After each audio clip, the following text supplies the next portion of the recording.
महर्षि पतंजलि के अष्टांग योग में हमने पिछले अध्याय में यम का 5 सिद्धांतों को हमने बताया।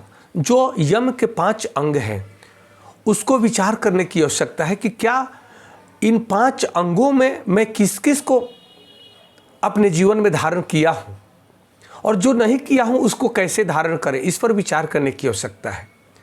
अष्टांग योग में पहला यम, दूसरा नियम। नियम के भी 5 अंग हैं। शौच अर्थात त्याग करना, संतोष अर्थात जो भी आपके पास आए उससे संतुष्ट रहना, जो प्राप्त हो रहा है उसमें संतुष्ट रहना, अर्थात इधर उधर दूसरों को देख करके मन को व्यग्रता की ओर नहीं ले जाना, दूसरों के थाली में नहीं देखना, अपने थाली में जो है, अपने पास जो है उसी में संतुष्ट रहना। तीसरा है तप। तप का मतलब है कि जीवन में आई हुई कठिनाइयों से, परेशानियों से, समस्याओं से घबराना नहीं, विचलित नहीं होना, व्यग्र नहीं होना, बल्कि इन कठिनाइयों, परिस्थितियों और समस्याओं का समाधान करना। क्योंकि योगी का कार्य है धैर्यपूर्वक शांति मन से हर समस्याओं का समाधान ढूंढना, और जब आप ढूंढते हैं और करते हैं तो हर समस्याओं का समाधान हो जाता है। और उसके बाद आपका ये आता है स्वाध्याय। स्वाध्याय अर्थात मोक्ष शास्त्रों का अध्ययन, श्रेष्ठ शास्त्रों का अध्ययन, वेद, उपनिषद, महापुराण, श्रीमद् भागवत गीता, रामायण, रामचरितमानस, इस सब का अध्ययन करके हमें उनमें से जो सूत्र है, जो रहस्य है, जो सिद्धांत है, उसे अपने जीवन में धारण करके अपने जीवन को श्रेष्ठ बनाना। इसलिए हमें स्वाध्याय का अर्थ ये हुआ कि हम जो भी स्वाध्याय करते हैं उसका मनन करें और उसका निधिध्यासन करें। मनन अर्थात विचार करें, उस पर गहरी विचार करें और उसको अपने आचरण में, अपने जीवन में धारण करने का प्रयास करें। ये आपका हुआ स्वाध्याय। फिर 5वां है ईश्वर प्राणिधान, अर्थात ईश्वर में भक्ति पूर्वक सब कर्मों का समर्पण करना। ईश्वर प्राणिधान हमारे वेदों का महावाक्य के रूप में कहा जाता है। ईश्वर प्राणिधान की जब दृष्टि योगी का, मनुष्य का जागृत हो जाती है तब वह सबके अंदर उस ईश्वर का दर्शन करने लगता है और उसका हर कार्य ईश्वर को ही समर्पित होता है और वह ईश्वरमय ही जीवन जीता है, अर्थात ब्रह्म को जानने वाला स्वयं ब्रह्ममय हो जाता है। तो इसलिए हमें यम के इन 5 सिद्धांतों को, 5 अंगों को समझना है और अपने जीवन में धारण करना है। कहा जाता है कि तब यम के बाद नियम, नियम के बाद आसन। फिर आसन का भावार्थ हुआ कि स्थिर और सुखपूर्वक अपने देह को स्थिर करके पद्मासन में, सुखासन में रीढ़ गर्दन सिद्धि करके ध्यान में बैठें, योग में बैठने का प्रयास करें। यही हो गया आपका स्थिरता का साधना। नहीं तो आप बैठेंगे तो आपका शरीर, मन स्थिर नहीं होता है, तो इसको स्थिर करके बैठने का प्रयास करना चाहिए। यहाँ से योग का प्रारंभ शुरू होता है। अब यहाँ पे सोचने की बात यह है कि योग आपके जीवन में फलीभूत तभी होगा संपूर्ण रूप से जब आप यम के 5 अंगों को, नियम के 5 अंगों को आप कितना धारण करते हैं ये आप ही समझ सकते हैं। ये कहने से नहीं, मैं झूठ बोलता हूँ और कहूँ कि मैं तो 100% सत्य बोलता हूँ। मैं ही जानता हूँ कि मैं झूठ बोलता हूँ या नहीं बोलता हूँ, मैं सत्य बोलता हूँ या नहीं बोलता हूँ, मैं संतोष करता हूँ या नहीं करता हूँ। इस भाव को समझना अति आवश्यक है। जब आप इसमें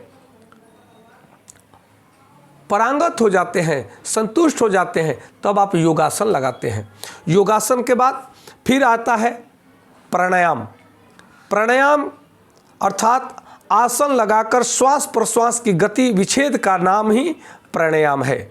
इसके अभ्यास से प्राण में प्रबलता एवं स्थिरता आती है। प्राणायाम, प्राण के महत्व को अगर आप समझ जाएं तब आप समझ जाएंगे कि प्राण कितना अनमोल है और आप अभी कोरोना काल में आपने देखा होगा कि करोड़ों रुपए रखे हुए सब ने दुहाई दी कि हे डॉक्टर, हमें एक श्वास वापस दे दो। ऑक्सीजन भी काम नहीं किया। जब हमारा फेफड़े काम नहीं करता है, जब प्राण शक्ति का आना जाना हमारे शरीर में, जब उसकी शक्ति समाप्त हो जाती है, तो प्राण चाहकर भी आप नहीं ले पाएंगे और चाहकर भी प्राण छोड़ नहीं पाएंगे। इसलिए प्राण की प्रबलता पर ध्यान देना है। और प्राण क्या होता है? श्वास प्रश्वास की गति को वह प्रबल बनाता है। जब श्वास प्रश्वास का विच्छेदन होता है, तब वही प्राण, वही ऑक्सीजन, वही प्राण शक्ति हमारे अंग अंग में जाकर के हमारे हृदय को, लीवर को, किडनी को, फेफड़े को, पेनक्रियाज को, आंतों को, रोम रोम को प्रस्फुटित करता है, प्रफुल्लित करता है, शक्ति प्रदान करता है। प्राण ही हमारे ब्लड सर्कुलेशन को चलाता है। प्राण के कारण ही ये हमारा हाथों का हिलन चलन हो रहा है, हमारे होठों का हलन चलन हो रहा है, हमारे पलकों का हलन चलन हो रहा है। अर्थात संपूर्ण शरीर का हलन चलन भी प्राणों की गति के अनुसार ही होता है। इसलिए प्राण को आगे हम बताएंगे, परंतु प्राण के महत्व को समझना जरूरी है। इसलिए प्राणायाम करें। प्राणायाम करने से हमारा मन स्थिर होता है, शरीर स्थिर होता है, प्राण शक्ति प्रबल होती है और अनंत शक्तियों का समावेश होता है हमारे शरीर में। अनेकों बीमारियों का नाश हो जाता है प्राणायाम से। इसलिए ये प्राणायाम जरूर करना है। फिर आता है प्रत्याहार। प्रत्याहार का मतलब होता है प्राण में स्थिरता आने पर मन शांत होकर बहिर्मुखी भाव स्वतः कम हो जाता है।